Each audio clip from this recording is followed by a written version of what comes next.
não vai dar para falar tudo hoje, nós vamos começar hoje. Amém, meus irmãos?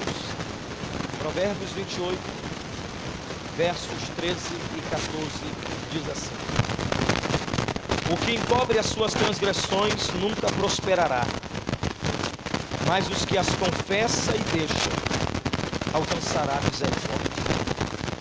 Bem-aventurado o homem que continuamente teme ao Senhor, mas o que endurece o seu coração virá cair no mal.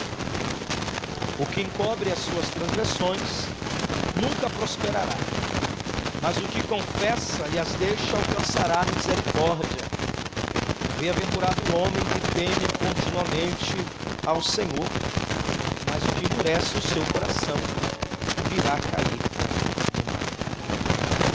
Permaneça com a sua Bíblia aberta e nós vamos falar um pouquinho sobre pecado. Uma das doutrinas muito pouco não existe, pouquíssimo difundido na igreja do século XXI. E existe um pastor que na internet ele prega muito sobre o pecado. E ele prega tanto sobre o pecado que acaba pecando por querer até mudar as pessoas na marra. Mas eu admiro quando ele prega sobre o pecado. Porque a única coisa, irmãos, que nos separa, que tem o poder de nos separar do amor de Deus, é o pecado. Nada pode separar você do amor de Deus. A sua aparência física não afasta você do amor de Deus. O seu grau de entendimento, se você é uma pessoa que tem um QI elevadíssimo, ou tem um QI médio ou um QI baixo, não afasta você do amor de Deus. Se você é pobre, se você é rico, não afasta você do amor de Deus. Se você tem um cargo na igreja, se você não tem cargo na igreja, não afasta você do amor de Deus.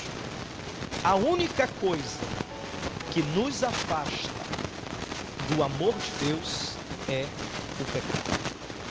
Somente o pecado, irmãos, poderá nos afastar do amor de Deus. Numa conotação simples, pastor, o que é pecado? Segundo nos ensina a Bíblia e os estudiosos da Bíblia, primeiro, pecado é traduzido como errar o alvo. É comparado a um arqueiro que atira, mas erra. Do mesmo modo, o pecador erra o alvo final da vida. Numa linguagem simples, pecado é errar o alvo. É o arqueiro que pega o seu arco, a sua flecha, e ele mira lá no relógio. E ele procura acertar o centro do relógio, mas ele acaba errando o seu alvo. Uma vez errando, no sentido espiritual, aquele que erra a conduta, erra o caminho, ele comete o pecado. Todas as vezes que eu transgrido a lei de Deus, que eu saio do propósito de Deus, todas as vezes que a minha carne, a minha vida, ela se inclina para o pecado, eu estou errando o alvo. Porque qual é o alvo que Deus tem traçado para a minha vida? Deus tem um alvo para cada um de nós, irmãos, como igreja. E o alvo que Deus quer para nós é o alvo da santidade. O alvo de uma vida de gozo, de uma vida de alegria, de uma vida de paz, de uma vida de prosperidade, de uma vida de reconciliação com Deus. Porque diz a Bíblia que Deus nos amou quando nós ainda éramos pecadores. E a palavra diz que Ele nos perdoou, Ele nos resgatou. Então, para isto Jesus veio ao mundo, para nos resgatar do pecado, para nos limpar do pecado, e para fazer com que a minha vida e a sua vida agora alcance o alvo, e o alvo é a santidade, o alvo é adorar a Deus, o alvo é viver uma vida plena de comunhão com Deus.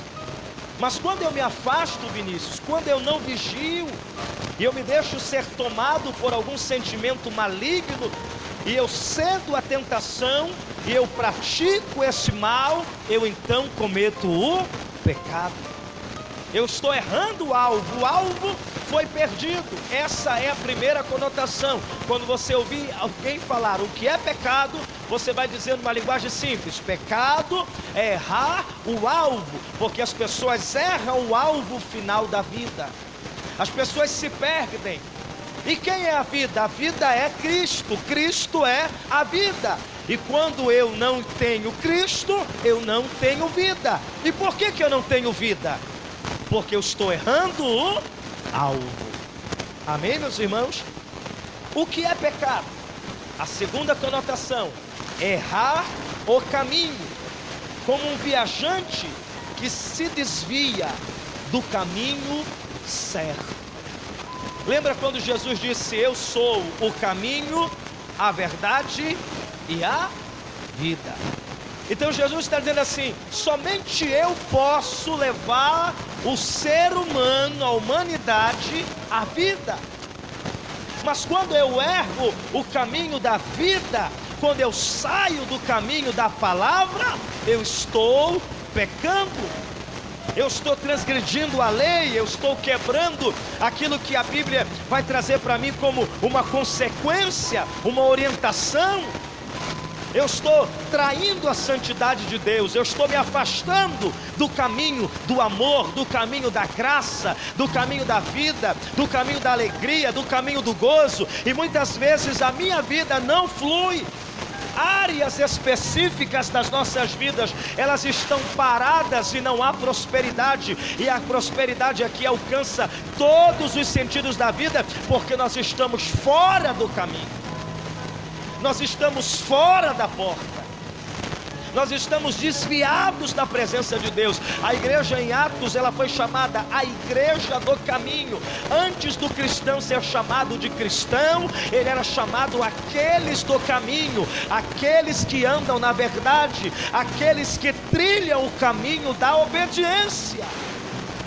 O próprio Senhor Deus disse para Israel lá em Deuteronômio, ele se achega com Israel e ele diz assim: eu coloco diante de vós dois caminhos, o caminho da vida e o caminho da morte. Mas o Senhor diz: mas eu te aconselho que escolhas o caminho da vida para que vivas, porque o caminho da morte, irmão, ele parece ser bom, ele parece ser agradável. A Bíblia diz assim, que há caminhos que aos olhos do homem é bom, mas o final desse caminho virá a morte. O próprio Jesus disse que um cego não pode guiar outro cego, porque se um cego, irmã Juliana, conduz outro cego, Jesus disse assim, que ambos cairão no abismo. E eu não posso andar no caminho da santidade se eu não ando em sinceridade com Deus, se eu não ando em obediência. Então, pecar ou pecado era errar o alvo. É o exemplo do arqueiro que erra, que atira e erra. O exemplo do viajante que se desvia do caminho. Aí vem um terceiro erro, ou um terceiro ponto: estar em falta na balança de Deus. É aquela pessoa que Deus resolve pesar a balança. Lembra, se eu não me engano, Nabucodonosor, ou o filho dele, não lembro agora, que ele tomou os vasos preciosos do templo que foi saqueado em Jerusalém, e ele faz uma festa na Babilônia, e faz aquela coisa toda, e aí ele começa a beber, e começa a usar os utensílios sagrados da casa do Senhor. Aí daqui a pouco uma mão aparece escrevendo na parede, e disse ali, traduzindo já o texto, disse: pesado fostes, e fostes achado em falta. Porque Deus, ele vai pesar na balança as nossas vidas. E a balança de Deus, irmãos, ela não pende nem para a direita e nem para a esquerda.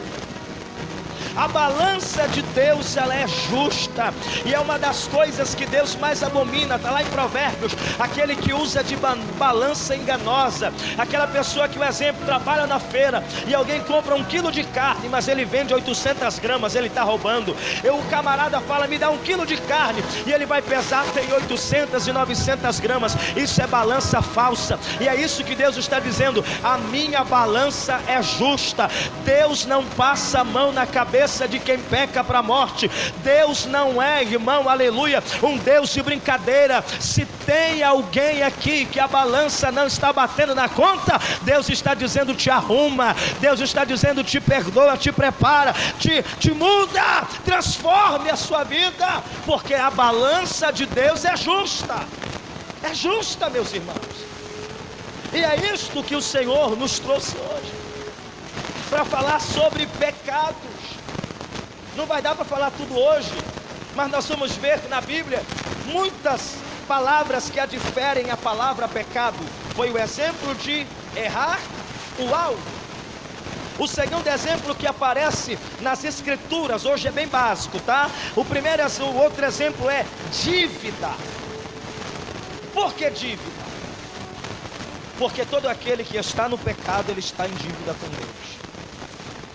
Todo aquele que está na prática do pecado, ele está endividado com Deus. Ele possui uma dívida com Deus. Vamos lá, vamos aprender Bíblia. Nos tempos do apóstolo Paulo, nos tempos da igreja de Roma, se prendia um homem, o governo romano dizia: você está preso, você está condenado pelas leis romanas. O que se fazia? Pegava o cidadão, levava ele para a cadeia, colocava ele na cadeia, prendia ele, dava-se a sentença para ele, ele era chicoteado, ele era ali exposto pelo julgamento, e quando a sentença vinha, alguém, o algoz, o soldado, pegava ele, após ele ter sido espancado, que a Bíblia coloca como verdugos, leva ele para a cadeia, encerra ele na prisão, prende ele, e depois se escrevia numa cédula todos os pecados que ele cometeu ou acusação contra ele. Dizia: esse homem está aqui preso, está condenado a 20 anos de prisão no regime do sistema romano. Ele era posto lá, colocava-se o papel, e o tempo passava. E quando dava-se os 20 anos, se ele suportasse, ainda estivesse vivo, à base de pão e água e óleo lá, quando comia, alguém ia lá e colocava uma nova cédula em cima da cédula velha. Pregava sobre a cédula já gastada pelo tempo, e pendurava e pregava e dizia: tetelestai, está consumado. Foi a mesma palavra que Jesus dá o brado na cruz do Calvário antes de morrer, irmão Leandro. E ele disse: tetelestai, está consumado, está pago, a dívida foi paga.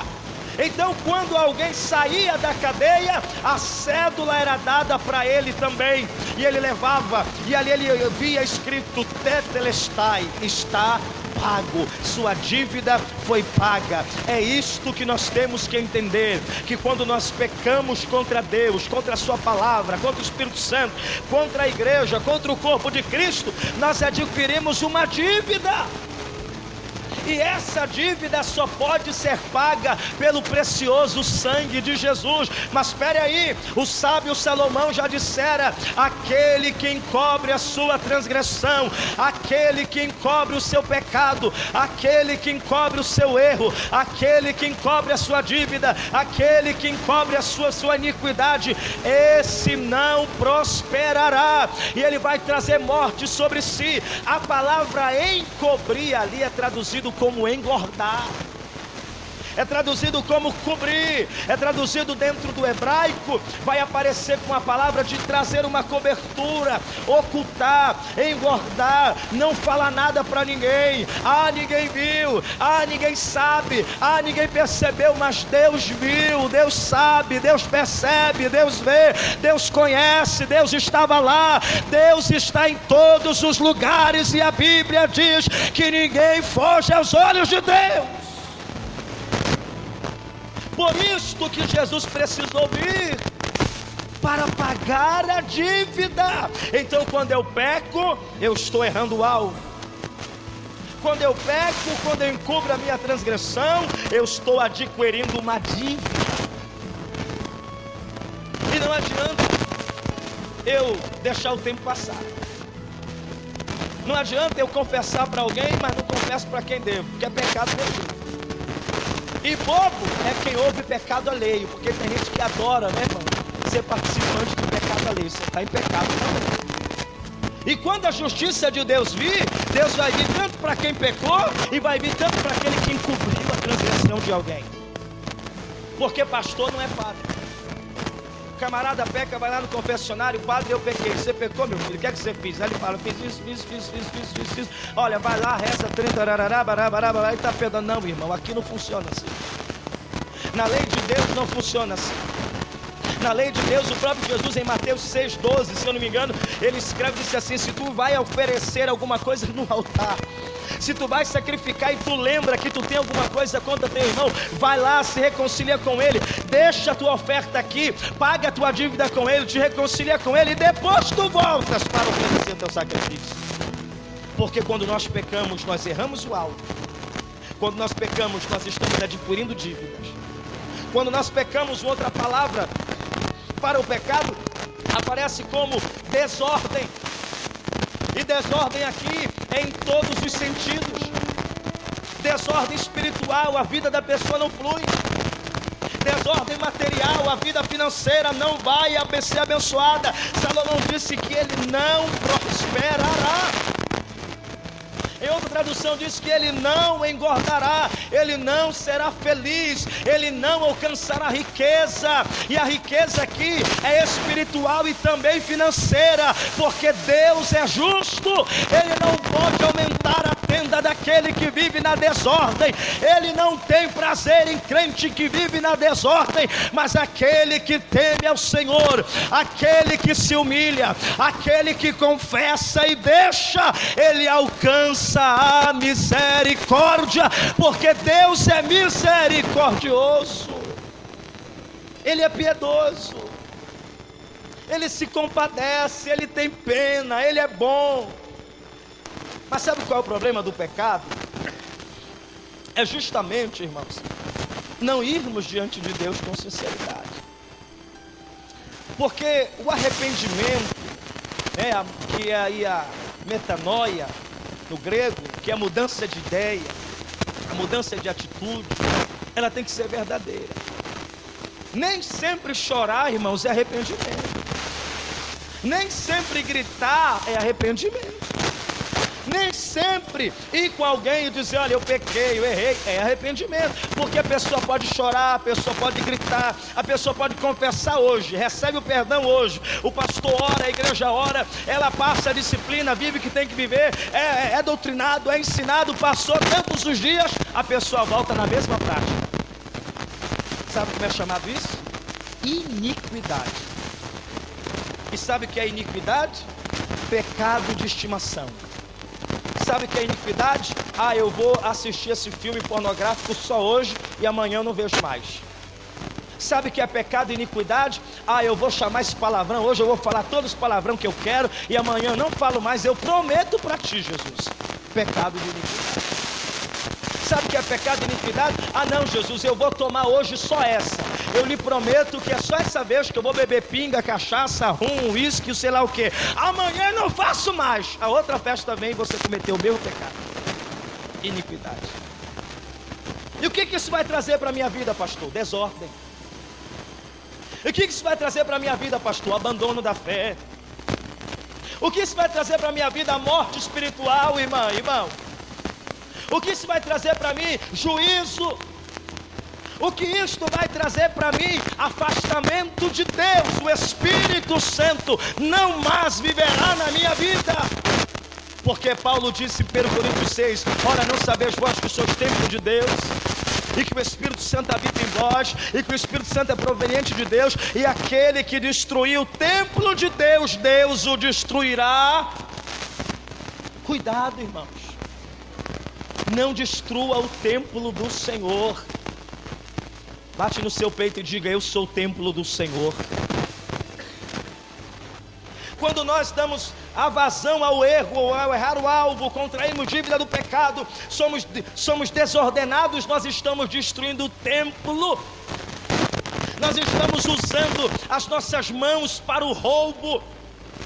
Qual foi o pecado de Acã? Lá em Josué capítulo 6 e 7 vai contar a história de Acã. Por que Deus matou Acã?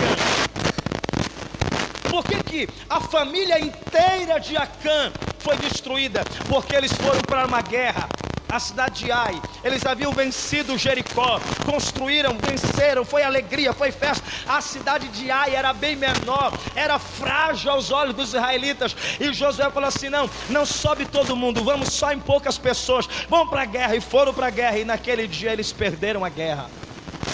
E a Bíblia Sagrada diz que 36 pessoas morreram no meio deles. E sabe por que morreram? Porque havia um Acã no meio do arraial. Qual foi o pecado de Acã? O pecado da cobiça. E quando eu cobiço o que não é meu, isso é pecado, irmãos. Preste atenção. Quando eu cobiço a mulher alheia, isso é pecado.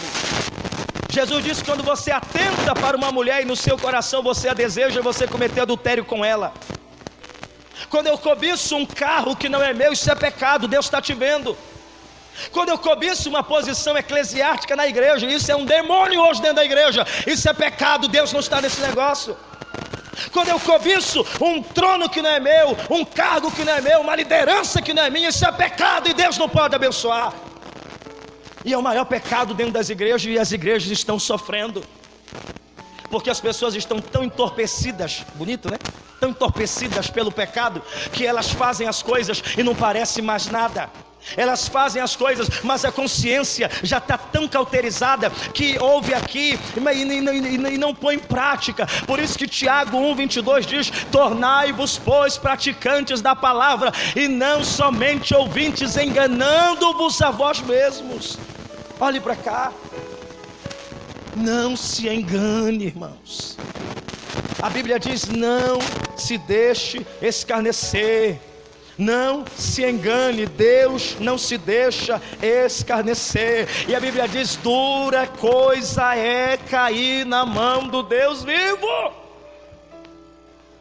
Pastor, mas o pecado que eu pratiquei ficou só na minha mente, eu pequei? Depende. Se você deu a luz ao pecado, se você só pensou e praticou o ato, você pecou. Pastor, mas eu só pequei na mente, mas eu me arrependi e estou blindando a minha mente, e quando essa seta vem, eu digo: sai para lá, passarinho, isso não te pertence, e eu estou lutando contra isso. Amém, meu irmão? Se você fez isso, se você não pensa mais nisso, se você luta contra isso, Deus perdoou você. Porque enquanto o pecado está na mente é uma coisa, agora quando ele desce ao coração, e Paulo disse que quando a gente dá a luz ao pecado, e quando é que eu dou a luz ao pecado, irmãos? É quando eu pratico mesmo. Porque ninguém sai por aí pecando porque quer, ninguém sai pecando do dia para a noite, ninguém sai adulterando do dia para a noite. Alguma brecha aconteceu para que você errasse. Quer ver a brecha? No casamento. Por que as pessoas adulteram? Porque pessoas que são casadas não tem mais as suas relações de marido e mulher. O marido não tem mais tempo para a mulher não tem mais tempo para o marido. Porque agora nada tem tempo. Para Deus não tem tempo, para a família não tem tempo, mas para todas as outras coisas sempre tem tempo. E por que o índice de adultério cresce na igreja, de divórcio cresce na igreja, de separação cresce na igreja? Porque alguém está errando o alvo. Alguém não está pagando benevolência. Alguém não está sendo carinhoso com o seu cônjuge, alguém não está tratando bem a sua esposa, alguém não está tratando bem o seu marido, alguém inventa dor de cabeça de tudo quanto é tempo, alguém inventa cansaço de onde não existe, e o diabo fica rodeando, e a primeira oportunidade que tem, ele vai entrar, ele vai destruir, ele vai acabar. Vai parecer doce na hora, mas depois é amargo, é morte. Aí o que é que vem? Vem a cauterização da mente. Aí a pessoa quer falar e a carne diz: não fala que vão rir de você. Aí a pessoa quer procurar a parte envolvida e diz assim: olha, ele vai largar você, ele vai acabar com a sua raça. Irmãos, o negócio é sério. As coisas de Deus não é brincadeira. E hoje, né, muitas igrejas, que se você tiver visão espiritual de Deus, e se o homem de Deus não tiver ética, ele faz passar muito crente vergonha. Porque, irmão, Deus, ele mostra. Deus ainda tem profeta para mim, não é esses profetas aí que fica revelando casa, carro, dinheiro. Não, irmão, esse tipo de gente para mim, pode falar o que for, para mim não é profeta.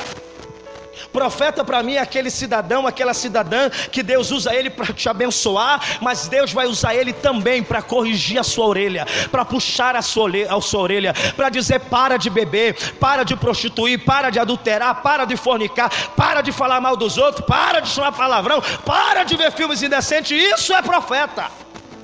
Porque as coisas de Deus, a Bíblia fala que Deus não fará nada sem antes revelar aos seus servos, os profetas.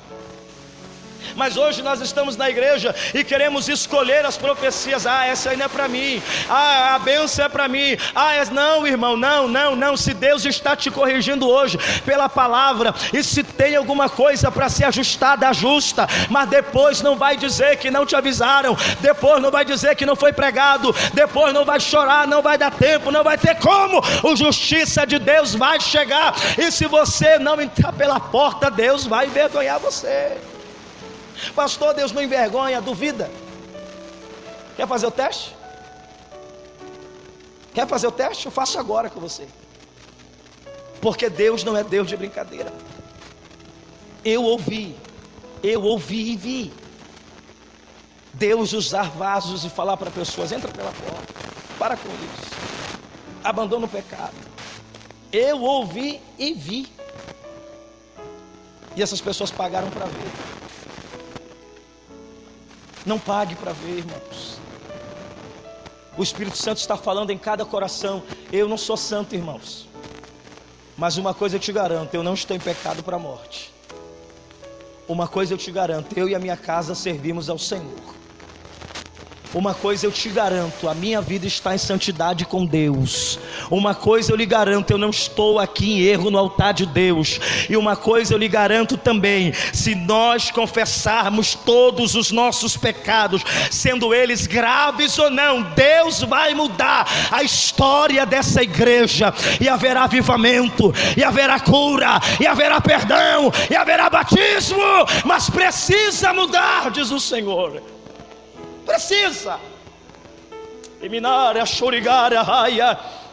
Precisa tapar as brechas. Precisa você criar coragem e ir com alguém e dizer assim: eu estou em pecado. E qual é meu pecado? O pecado é que eu não suporto você. O pecado é que eu tenho raiva de você, eu não aceito a sua liderança, eu não quero você, eu não te amo. Mas a Bíblia diz: suportando-vos uns aos outros em amor. E aí Deus vai começar a trabalhar no teu caráter e da pessoa envolvida. Porque nós somos seres humanos. Ninguém aqui é super crente, ninguém aqui é super pastor, super obreiros.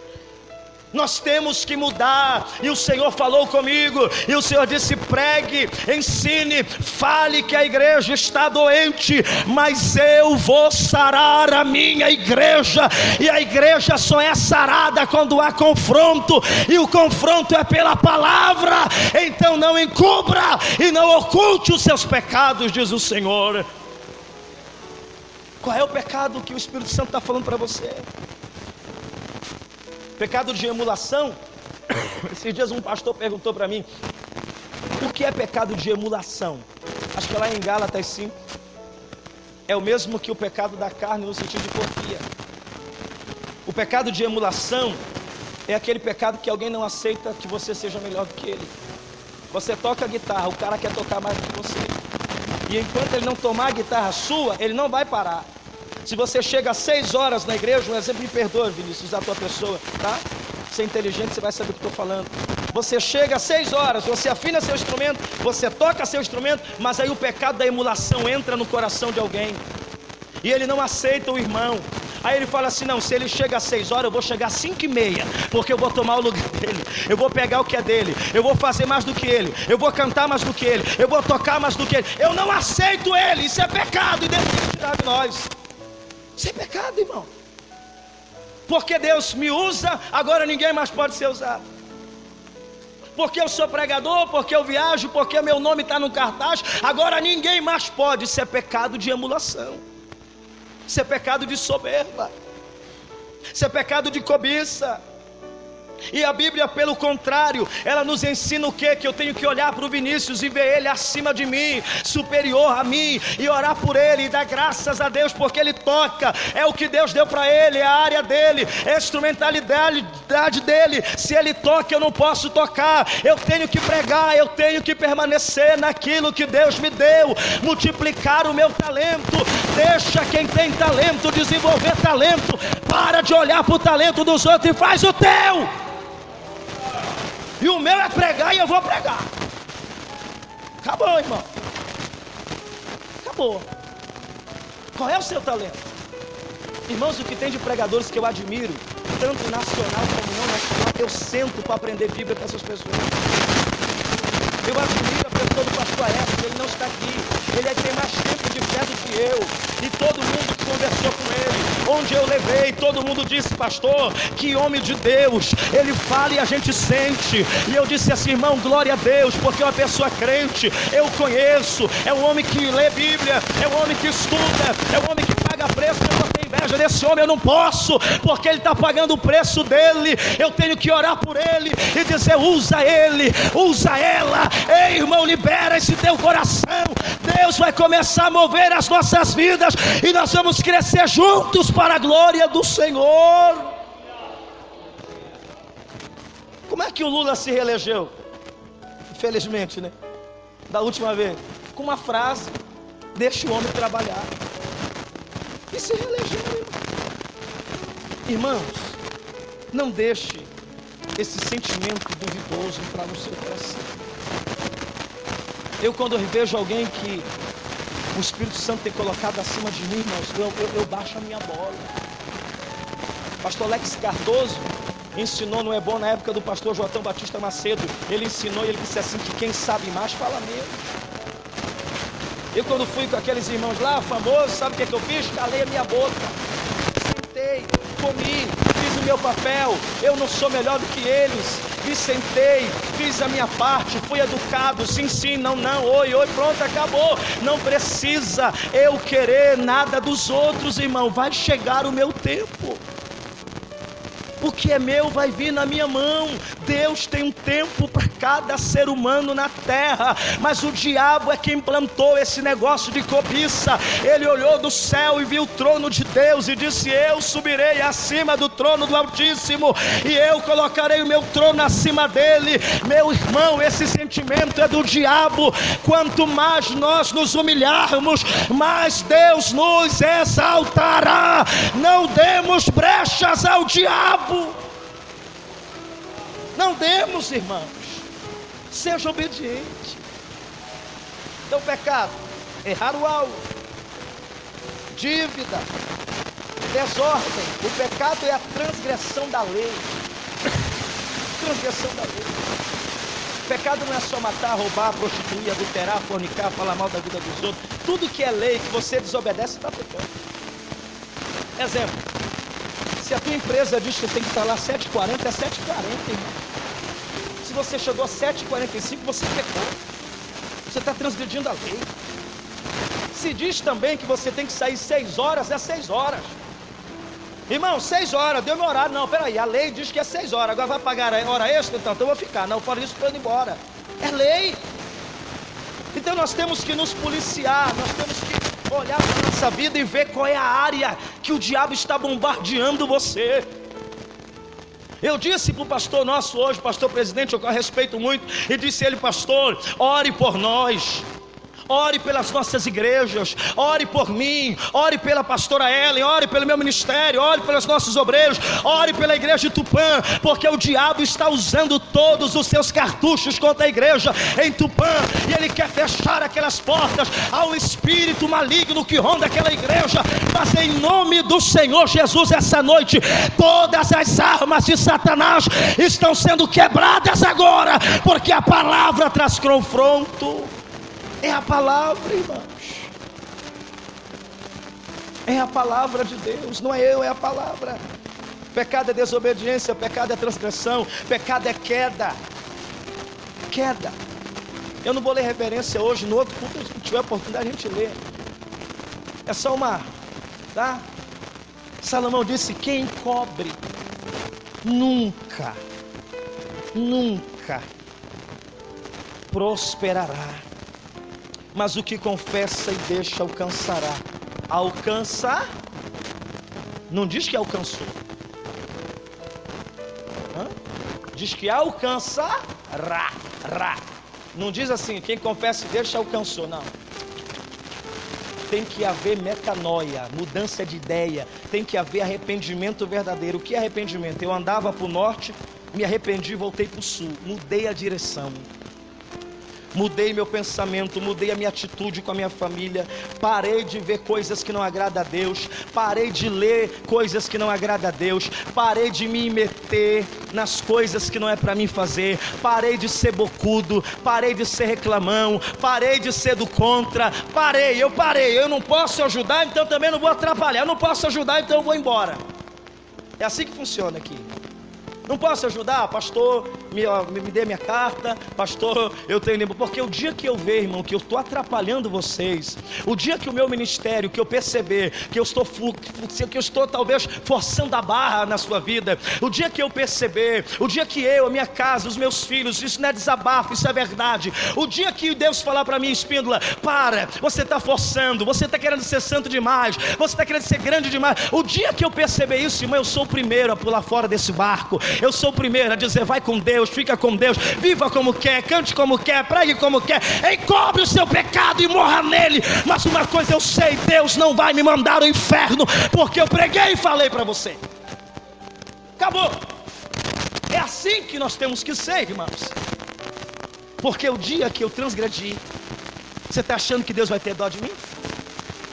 Você está achando que se eu transgredir hoje, que se eu cair da graça hoje, que se eu me envolver em um pecado grave hoje, você está achando que homens vão ligar para mim? Você está achando que pastor vai me telefonar? Você está achando que você vai me procurar? Você vai ser o primeiro a virar as costas, você vai ser o primeiro a me apontar, você vai ser o primeiro a me derrubar. Mas caindo ou não, a Bíblia diz que quando nos humilhamos, a Bíblia fala: o justo pode cair 7 vezes, mas de todas elas o Senhor levantará, se houver arrependimento. Ele levanta, só que a marca fica, porque Deus é justo. Caim matou quem? Moisés. Caim matou Abel. Deus perdoou Caim, sim ou não? Deus perdoou Caim, sim ou não? Perdoou. Deus não poderia ter fulminado ele? Deus não poderia ter acabado com a raça de Caim? O que é que Deus disse para ele? Ó, errante serás sobre a terra. Eu vou te dar uma segunda chance, Caim, mas eu vou deixar uma marca em você, e onde você chegar, as pessoas vão saber que você é assassino. Por isso nós não devemos brincar com o pecado, porque o pecado vai deixar uma marca em você. Lembra daquele paralítico que Jesus curou no tanque de Betesda? Betesda é casa da misericórdia. E o dono da casa da misericórdia chega, que é Jesus, e cura ele. E Jesus disse: pega teu leito, não é assim? Vai embora, vai, mas não pecas mais, para que não te suceda coisa pior. Aquela mulher que adulterou, eu termino aqui, vamos apresentar a nossa nenenzinha ali e vamos embora. A mulher que adulterou, trouxeram ela diante de Jesus. A Bíblia diz que ela foi apanhada no ato. Ela estava traindo o marido. Trouxeram-na. Pela lei de Moisés, ela deveria ser apedrejada e morta. Antes dela ser apedrejada, a lei dizia que ela ia diante do sacerdote.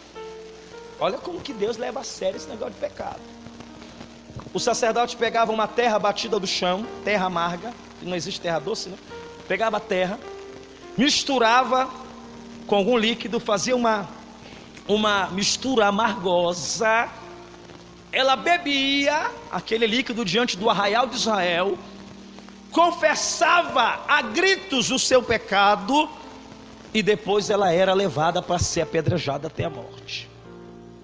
Porque Deus não dá sentença a ninguém sem antes dar oportunidade de confessar o seu ato.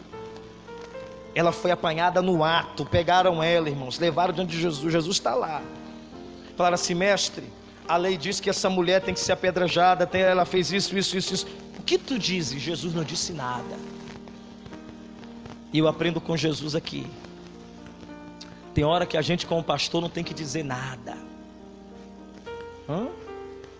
Porque João Batista, quando foi para o deserto, ele comia o quê? Gafanhoto e mel? Gafanhoto e mel? Gafanhoto e mel silvestre. Tem gente que fala que o gafanhoto era uma planta. Isso é papo furado, está lá em Levítico. Gafanhoto, literal. Até hoje se come gafanhoto em Israel. Ele comia gafanhoto e mel silvestre. O mel simboliza coisa boa. Tem hora que o pastor bebe mel, o pastor é bajulado. Ai, irmão, eu lembro quando assumi essa igreja. Ai, meu Deus, que bajulação de alguns. Não, agora sim. Agora, aleluia. Ai, maravilha. O tempo do mel, irmão. Isso para mim não faz efeito. Eu não comecei ontem. Esse lombo aqui, ó. Isso aqui já vem pegando chibatada de crente desde 99, irmão. Gálatas 6,17. Tá? E bico de crente que vira a cara para pastor, crente que lasca a lenha na pastora, crente que a gente não faz, né, irmão? Você já estou acostumado, irmão. Faz parte, eu te amo do mesmo jeito. Do mesmo jeito eu vou te amar. Porque tem tempo que é um melzinho. Meu pastor é uma benção, meu pastor é pregador, meu pastor é estudioso, meu pastor é isso, meu pastor é aquilo. Mas vem o tempo do gafanhoto, e o tempo do gafanhoto é agora. E eu não sou homem frouxo. E se é para beber mel, eu vou beber mel. E se é para comer gafanhoto, nós vamos comer junto. Mas uma coisa eu sei: Deus vai tratar com essa igreja. Deus vai fazer o que tem que fazer, querendo eu e você ou não. Deus vai fazer nas nossas vidas. Tem tempo que pastor bebe mel, é benção, e é isso, e é aquilo. Mas tem tempo que os gafanhotos vêm, e a gente tem que engolir. Porque não dá para vomitar, porque vontade dá. E a gente tem que engolir. E Jesus ainda diz: fica calado. Deixa tocarem na sua unção, deixa tocarem na unção da tua esposa. Deixa lascar a lenha em você, deixa mandar e-mail, deixa ligar, deixa WhatsApp, deixa gastar gasolina para ir lá. Fica tranquilo. Fica tranquilo, irmão. Fica tranquilo. Isso daí fizeram com Jesus, vão fazer comigo, com você. Pode ficar sossegado. Mas o tempo do gafanhoto vai passar, e Deus vai nos dar mel a beber, sendo aqui em algum lugar. Porque eu creio naquele Deus que eu sirvo. Eu creio, irmão. Sofra na verdade, padeça, me tenha como chato, ignorante, o que você quiser. Mas uma coisa eu sei: daqui a alguns anos você vai me encontrar e vai dizer: obrigado, pastor, porque agora eu sou crente, eu estou abençoado, e a minha vida está prosperando para a glória de Deus. Eu prefiro ouvir isso de você agora do que ouvir você aí, irmão, com a vida arrebentada. Eu poderia chegar aqui e pregar um mar de rosas para vocês, irmãos, mas se ponha no meu lugar. Tome para frente. Se assente no meu lugar. Se assente no lugar da sua pastora. Porque tem gente, quando eu falo pastora, quer morrer. Vai morrer, porque ela assumiu comigo. É 50% eu e acabou, irmão. Se assenta no lugar do seu irmão.